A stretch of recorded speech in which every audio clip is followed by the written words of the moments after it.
အမျိုးသမီးတယောက်ဟာဘယ်လိုကုသိုလ်ကောင်းမှုတွေကြောင့်ပဏပကာယကဘုံရောက်ရတာပါလဲ။ဘာတွေလုပ်လို့ရောက်တာတော့ဆိုတော့မြတ်စွာဘုရားဟောတယ်နိရောဓတဲ့အမျိုးသမီးတယောက်ဟာဒီအချက်၈ချက်လိုက်နာပြီးတော့နေထိုင်တဲ့အမျိုးသမီးဟာ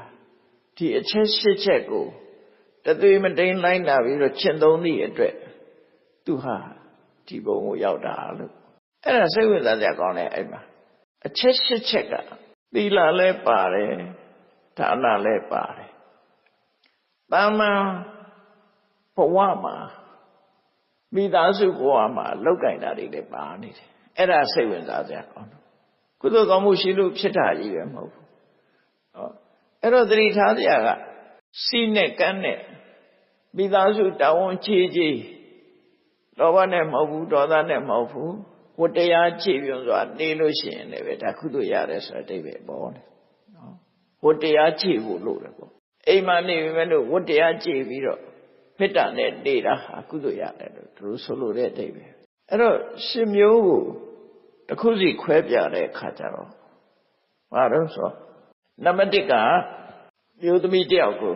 သူ့ရဲ့မိဘတွေကနေပြီးတော့အိမ်တော်ရဲ့သားချပေးတယ်ပေါ့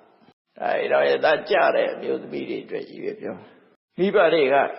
ကောင်းကျိုးချမ်းသာဖြစ်ဖို့ညှော်လင်းချက်နဲ့ကိုယ့်ရဲ့သမီးကိုအိမ်တော်ရဲ့သားချပေးလိုက်တယ်တဲ့အဲ့လိုအိမ်တော်ရဲ့သားချပေးတဲ့အမျိုးသမီးဟာကိုယ့်ရဲ့အိမ်တော်ဘက်ပေါ်မှာဝတ္တရားခြေပြွန်မှုရှိတယ်ဝတ္တရားခြေပြွန်စွာနေထိုင်တယ်ဒါတစ်ချက်နော်ဝတ္တရားခြေပြွန်တာအဲ့ဒါဝတ္တရားခြေပြွန်တာနဲ့တည်းပဲဒါကုသိုလ်ရနေတဲ့သဘောရှိတယ်ကိုလိုရမယ့်ဝတ္တရားကိုခြေပြွန်လုပ်ပြီးတော့မေတ္တာနဲ့နေထိုင်တယ်တဲ့နောက်တစ်ခုက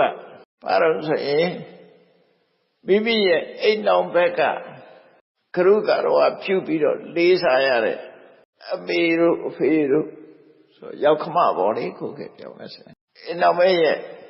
မိဘတွေသူကိုးကွယ်တဲ့ဘာသာအဲ့ဒီအရေးပေါ်မှာသူကတလေးတစား